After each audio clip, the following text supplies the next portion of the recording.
Alright, this is the before of my spice cabinet organization. It's really not too bad because I cleaned it out not too long ago, but I just want everything to be uniform. So we're going to start working on that. Alright, I've got all my jars, my seasonings in jars. It's kind of a mess. And I also have printed off all my labels with my little label maker. And now I'm going to label them. And then I'll bring y'all back and show y'all the finished product. Alright, so I finished my pantry organization and it's awesome. Best thing is I didn't spend one dime on this organizational project. I already had all the jars, I had my label maker, and I just had to do a little bit of work. That's all it was. So, and the one thing my husband did for me was I wanted to tier my jars, and so he actually didn't even have to cut the board. He went down there in his stash of boards, and there was a board almost exactly the length that we needed to raise the boards up. So we already had a board, so I didn't even have to do we didn't have to do anything except this. So I wanted to show y'all. I put spices that I only had a small amount of in these smaller jars and labeled them. And then the ones that had just a little bit more, I put them in these size jars. These jars right here don't have a seal inside them.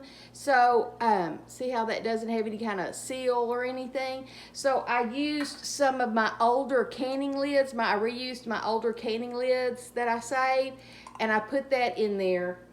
And I probably need to go back and like hot glue them in together so I won't have two lids on here, but I got the job done. So so then I have this size jar, the little half pints, and then I have pints on the back for bigger sizes. I don't know, I only have a few of those, so if you can see them, I'll bring you in closer here. See, I have these pint size jars in here, and they are sitting on a 2x4. So that's what gives them the height. But that way you can see all the labels by just looking in the cabinet. And then these are just some seasonings that are like, pre-made seasonings that hopefully we're going to get those used up and we'll be done with those.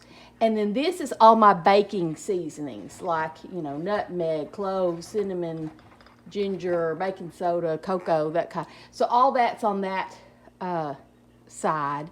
Up there in the top, that is all like my spice storage, my over storage of things that I have bought, like for, if I'm almost done with these lower seasonings, what I've already purchased to restock them and stuff. Some of my dried seasonings are up there, herbs and things. And then when I was going through this, even before I had found these are old, y'all. These were my mother's.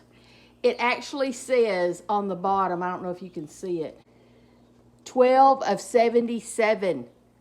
No, this one was 9 of 73. So when I had gone through those spices from before, I had kept that. That was my mama's. I didn't even know I had that in there, but they make cute little things. I'll probably try to do something with them. I don't know. But I just wanted to show y'all my project and how nice it looks and how organized it is. And my husband and I never dreamed that we could get it all in there, because once I started putting them into jars, it just looked like there was so much more. But being able to stack them and stuff like that really helped.